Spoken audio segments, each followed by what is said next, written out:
Here we are on the front of our Keystone Hideout 261BH.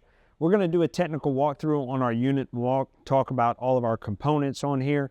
If for some reason your unit differs from this one in brand name on certain appliances, you can find more information in our helpful hacks section on YouTube, as well as a deeper dive on these components in that same section. All you have to do is go to that YouTube station and search for helpful hacks in the Great American RV YouTube channel, and you'll find that information. Now, starting in the front, we have our 7-way plug. Our 7-way plug transfers our blinkers, our running lights, our brake lights, all to our trailer, as well as a charge line to keep our battery charged up while we're traveling down the road. We also have our 12-volt breakaway. This is this silver cable right here. We'll hook that to our receiver hitch, not to the actual hitch that tows it, but the receiver hitch mounted to the frame of the vehicle. That way, if something happens to our hitch and it breaks and the trailer separates, it will pull the pin out of that breakaway box down at the bottom, and it will activate the brakes on the trailer. Next, we have our power tongue jack. Our power tongue jack is a 12-volt component, which means it runs off of that battery system. We have the up and down, and we also have a little LED light on here. If for whatever reason it is not operational, you can follow the wire down. There's most likely a blade fuse in line that you can check and see if it's blown. Besides that, you want to check your 12-volt power and make sure that you have a fully charged battery, or that it's charging some power to that battery. In the event you can't get it working, you grab that crank handle out of your compartment, pull the plug on the top, stick that crank handle in, and you can crank that jack up and down manually. Behind that, in this black bin right here, we can remove our covers. We have our dual propane tank system in here, and we also have dual propane regulator that is an auto changeover. So you take that selector valve and you choose whatever tank you want to use. When that tank runs dry, it will automatically change over to the other tank without skipping a beat, and that indicator will show red, showing that that tank is empty. You can swap the indicator over. It will give you either red or green, letting you know the value of that tank as well, but you'll know you'll need to change your tanks out when it gets to red. Back here we have our battery storage location, as well as our battery disconnect. That battery disconnect is if we are storing our unit unplugged, we want to disconnect that battery system so the 12 volts in that battery doesn't get run down by any safety features or anything we may leave on inside of our camper. If we are storing our camper plugged in, we want to leave that disconnect on. On the front driver's side of our unit, we have access to our front pass-through bay.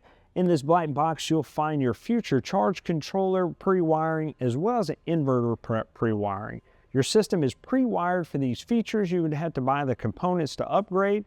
That solar prep charge controller would convert solar panel energy into charging energy for your power, for your battery system. The inverter prep is pre-wiring for the inverter. If you were to purchase an inverter and use it, it would change 12 volts to 110 on your unit, pulling the battery power and changing it into 110 appliance power for like TVs, charging your phones, and so on. That is where that center is, and is all pre-wired on your unit. Behind me, we have our Girard tankless water heater system, which gives you endless hot water. And we'll go over the operation of that when we get to the inside at that control panel. Here we have our freshwater connection. Our freshwater connection leads to our fresh tank. We would get a water hose at wherever we're located and stick it in there, and we could fill that fresh tank. We bring water with us wherever we go. We turn on the 12-volt water pump switch on the inside, and it will let us use the water that's in the tank and put it into the faucets throughout your unit. Now, we would use this in the event we're pulled over at a rest stop, or we're camping in an area that doesn't have hookups. That's when we use that fresh tank. Now, we don't want to carry a bunch of weight with us that we don't need, so you don't have to fill that tank up all the way. You can go ahead and stick your hose in it, go to that monitor on the inside, and monitor how much water is in there. Now, whenever you're done with it or you're not using that water, we do have a white valve down here at the bottom. We pull that valve open, and then it will drain that tank system. We, of course, don't want to leave a lot of water, leave any water in there whenever we're storing our unit, because that water will become stale and stagnant over some time. So drain that out when not in use. Below that is our black tank flush. Our black tank flush is used to flush out our sewer system for our black tank. We'll get to that whenever we get to our dump station more towards the rear, but remember, this is where our black tank flush is located. Below that is our city water connection. Our city water connection is for when we have a hose bib or hose connection at the campsite or at our house, whatever. We take that water hose, we run it from it, we can put an inline filter in there if we want, we screw it in there, we turn the water on, and it supplies water to all of our fixtures inside of our unit. Our slide out is a 12-volt control component. In order to run it out, you have to have 12 volts. It is a through frame slide out. The motor is located in the underbelly. We do have more information on that in our helpful hacks section about how to override that if it were to ever fail. We also have our 30-amp twist lock connection right here. This connection is a twist lock. To remove it, we'll unscrew our retainer ring right there, twist it a little to the left, and pull it out. Now to insert it, you have to line up the prongs a certain way. There's only one way you can insert that plug. You put it in, turn it to the right, locks it in, and then we tighten up that retainer ring on there. Now one thing we want to do is make sure that we don't have our AC running or anything when we plug in our unit or when we shut it down. That can cause some power surges. We also don't want to plug into our shore power until we have this twist lock plugged in so we don't have any arcing. So plug this in first, then plug it into your outlet, and then you can go ahead and run your appliances. Down below we have our black tank system. Let's take a look at that. So here we can see we have our connection for our black tank and gray tank sewage dump. We would pull that cap off, hook a hose up to it, and run it into our sewage dump at the campground. One thing when we're camping, if we are hooked up to a sewage station at our spot, we can leave our gray water open. Our gray water, signified by our gray valve right here, is our shower and sink water. So we can just allow that tank to drain out all the time if we want. That way we don't have to come out here and dump it. It will fill up fairly quick, depending on the showers and washing the dishes and so on. So you can leave that open all the time. Or you can go ahead and leave it closed and empty it as you wish. Now here we have our black tank, signified by that black tank valve, that black valve on there. That is our sewage, that's from our toilet. We need to keep that closed all the time. If we don't, the solids that get put in there will dry up and cause dry tank, and that tank would generally have to be replaced. It's not cleanable at that point, and it's a big mess. So keep that valve closed. That way the water in there will help everything decompose, and whenever it's full or we're done with our camping trip, then we open that black tank valve and allow it to drain down that hose. Now this is where our black tank flush comes in. We hook up that water hose to the black tank flush connection, and there's a spray port inside the tank that will help spray and clean that tank. It'll push it all towards the drain valve here and allow that system to flush out. We do that several times, and we can check our meter to make sure that it says empty. Now some debris may still stick to the wall and stuff, so it's important when we're done flushing out our system, we close that valve. And we need to put a couple of gallons of water in that tank. We can do it one of two ways. We can leave that black tank flush hooked up for another 30 to 60 seconds, or we can go to our toilet and just hold the pedal down and allow water to be inserted that way. From that point, we need to add our chemicals. Our chemicals will help decompose anything else that's in there and give it a nice fresh smell. Here on the rear of our unit, we have our cable connection. This is where we'll hook up. If the park that we're at has cable, we'll hook up to that, and then we can go scan for channels inside our camper and scan for cable channels. Up here, we are also pre-wired for our Furrion backup camera. You can purchase that separately and add it in there. You are pre-wired for that.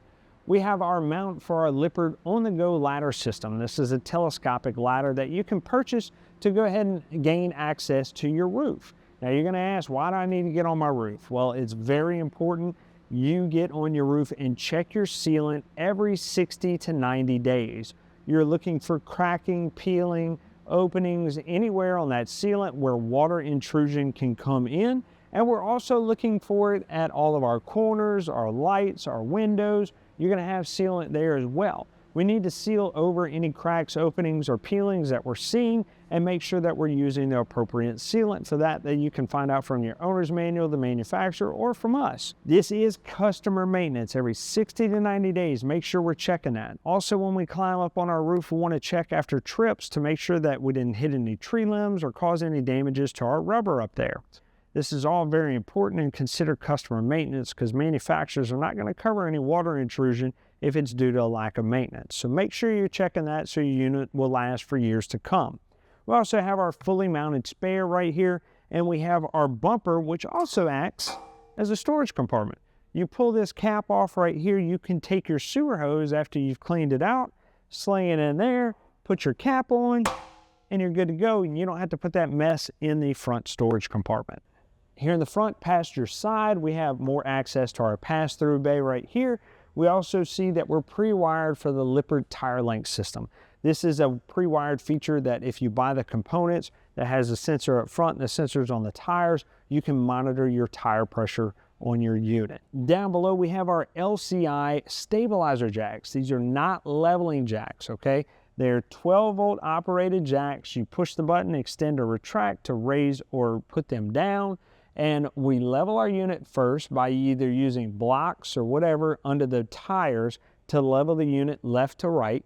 And then we use our tongue jack to level the unit front to back. From there, we drop our jacks down to touch the ground, and it stabilizes your unit. You should only put a little bit of weight on these and maybe lift the camper just a pinch just to stabilize that unit. And this helps reduce movement that you'll feel throughout the unit when somebody's walking in it.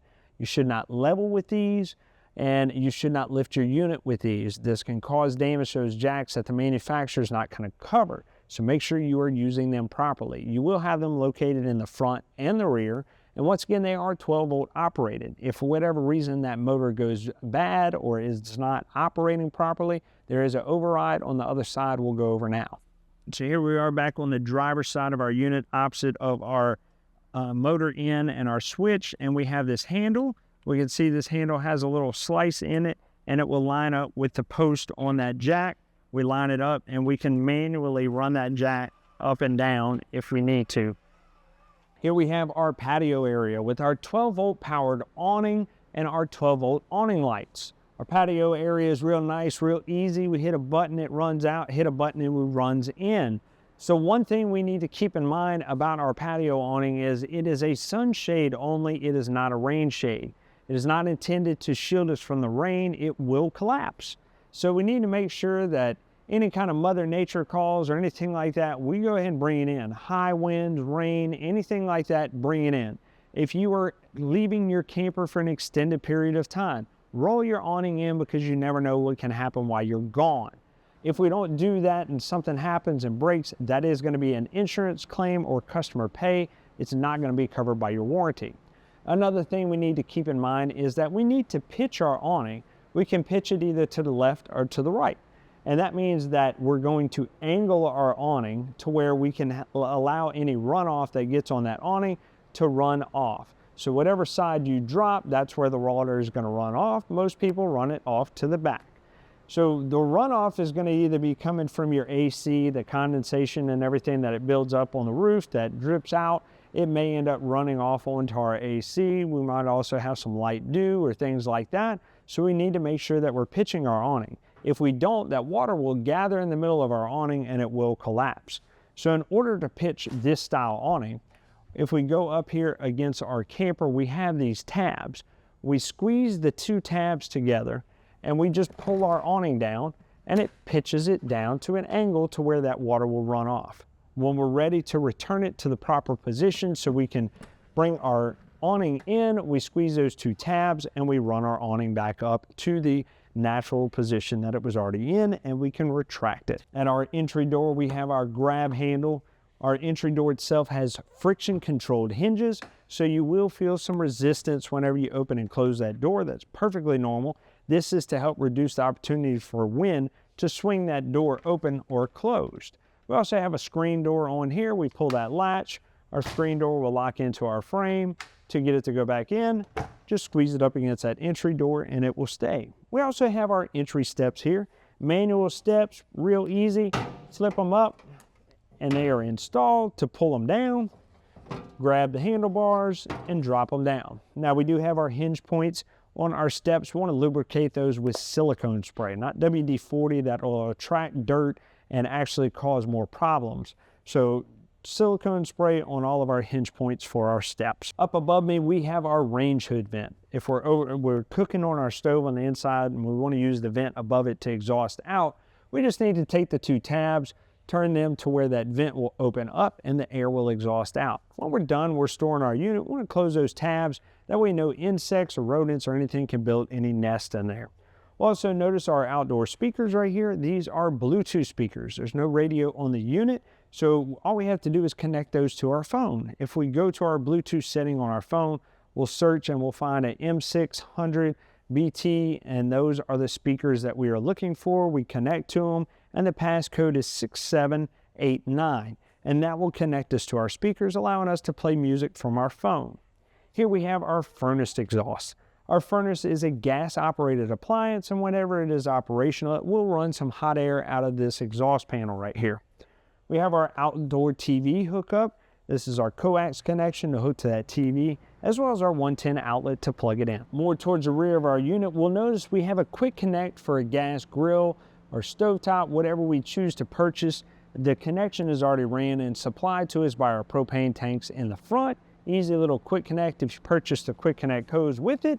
And more towards the rear, we have our stabilizer jacks for the rear. Once again, stabilizers, not levelers. You'll also find under your J-Wrap a red and blue water line coming out with caps on them. Those are your low point drains. In the event you want to drain all the water out of your plumbing in order to prepare for winter so the pipes don't freeze, you'll pull those caps off and allow that water to drain out. As we walk into our unit, we have our control center that gives our options for all of our meters. If we hold down our battery button or our fresh tank or black tanks, it will tell us what our levels are in those systems. Now you will see multiple blacks and multiple grays on here. This is a generic panel they put in a lot of their units, so your unit only has one black and one gray in the system, so you won't use black 2 and gray 2. Below that we have our water pump switch. We kick it on, that's going to pull the water from that fresh tank and supply it to our fixtures. If we are hooked to a city water connection or that tank is empty, we want to make sure we have that switch off. Here is our awning lights for under our awning and our interior lights right here. We have our slide out to run in and out and our awning to run in and out. Once again, all of these components are 12 volt controlled, so if we have any issues, we go to that 12 volt fuse panel in the unit. Here in the living room, we have our backer for our television, and we have our main area where our antenna is turned off and on. So we have two options at these plates when we hook our coax to our TV. If we have that cable connection, we can scan for cable channels, and we want this little light off. If we're searching for air antenna channels, we want that light on. What that does is adds a 12 volt boost to our antenna to pick up more channels in the area. So cable off so it doesn't scramble the channels, air channels on so we can pick up more. Also, we have another 110 outlet right here for our power to our TV. Here we have our Furrion thermostat for our rooftop air. In order to turn it on, we just hold that button down and it will kick on, and we'll see our first option is cool here. Cool is going to cool the air throughout your unit, and we have several fan speeds to choose from. We have auto, which will turn that fan off and on whenever the compressor turns off and on, much like your one at your house. Low and high is also available, and that will run the fan all the time, even when it is not cooling, and circulate air throughout your unit. We can choose our temperature mark by hitting the arrows on the sides. Going to the next mode, we'll hit that mode button down at the bottom, and we have heat. This will activate our gas furnace on our unit, and the hot air will come out of the vents in the floor. It won't come out of the rooftop air system. We set our temperature mark, and that system will kick on, and it will heat your unit. Our next mode is our fan mode. This is once again rooftop air. This will just circulate air throughout your unit. It is not going to cool it, and we do have that high and low option for our fan speed. Our last mode is our dry mode. This is a dehumidifier type system for our AC unit. It will cool down to the set point, and it will alternate its running of the compressor, kicking it on for a certain period of time and then turning it back off so it doesn't freeze you out, but it will still dry the air out in the unit on those high humidity days. Want our system off, we just hold down that button and our system will kick off. This is our ceiling assembly for our rooftop air. We do have a filter on here. We want to clean that filter from time to time and make sure we're not restricting our airflow to our unit. This is our quick dump vent. This vent can open up and then dump the cool air right here in this area, cooling it off fairly quickly.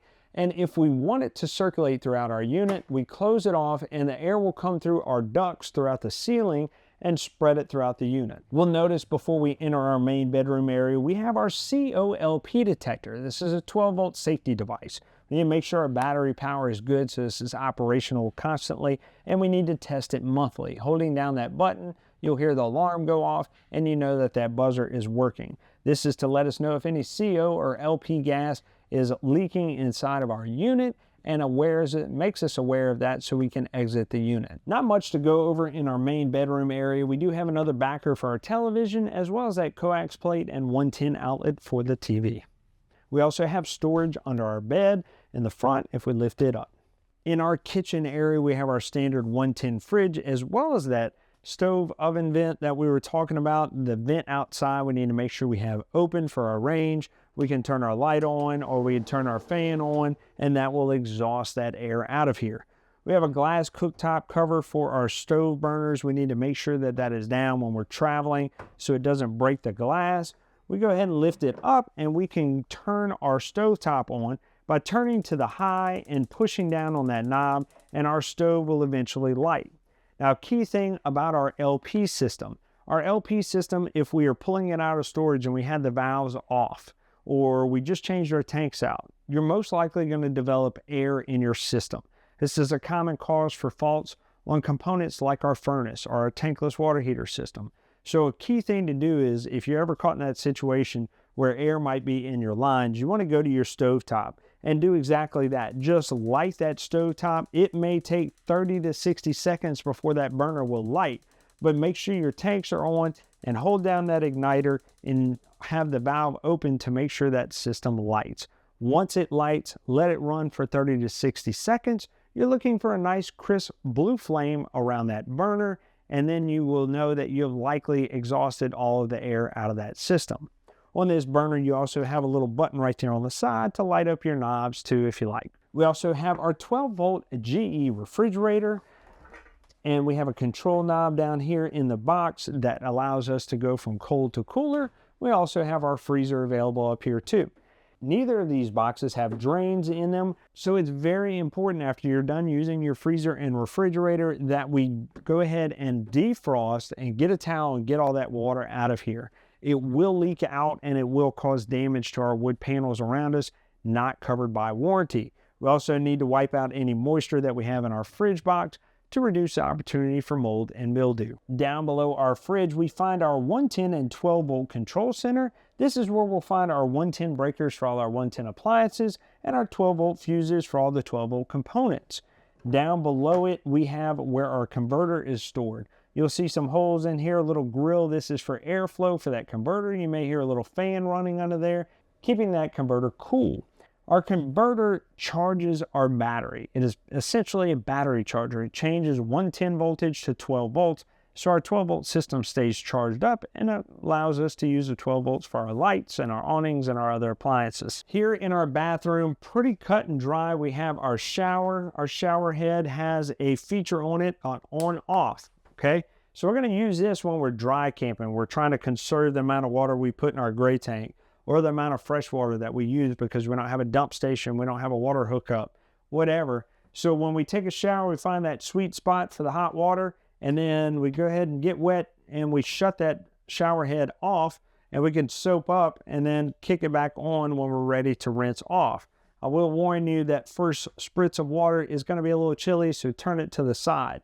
But it is kind of convenient to have because then you don't have to find the sweet spot for your water every time you shut it off and on. We do have an exhaust above us. That exhaust is intended to be used whenever you take a shower to try to keep the humidity down in the bathroom and reduce any opportunity for mold and mildew.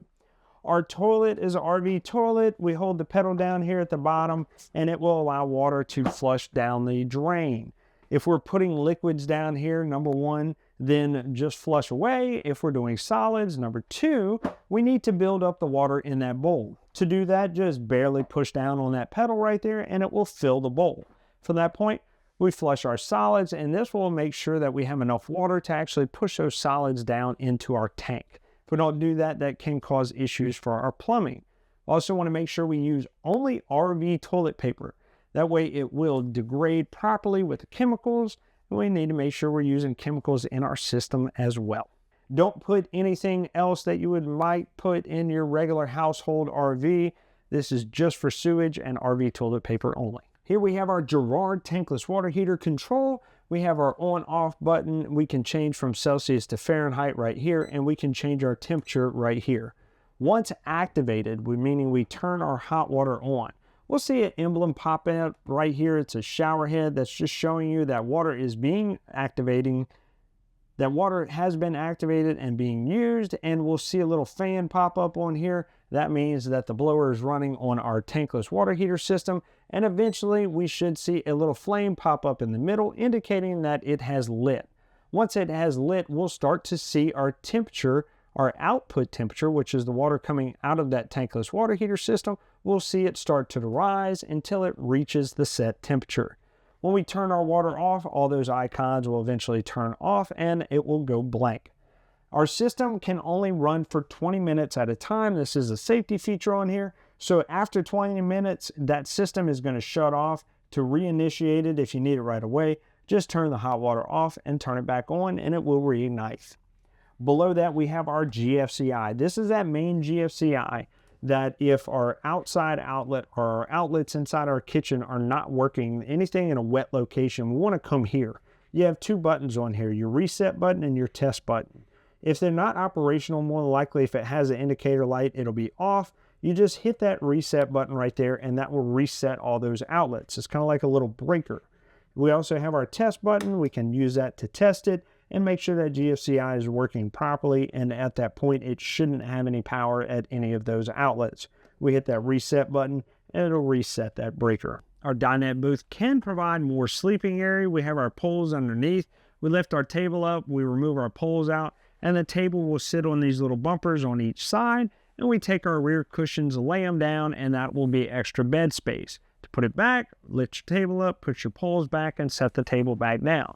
We also have our jackknife sofa in the back that can fold down into a bed as well to provide more sleeping.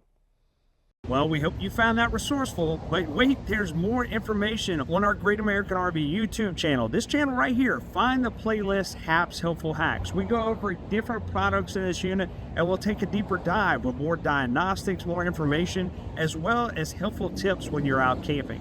Tell your buddies, tell your friends, like, share, subscribe, do all those awesome things on YouTube, TikTok, wherever you found us, and keep watching here at Great American RV Superstores, where we bring the how-to to you.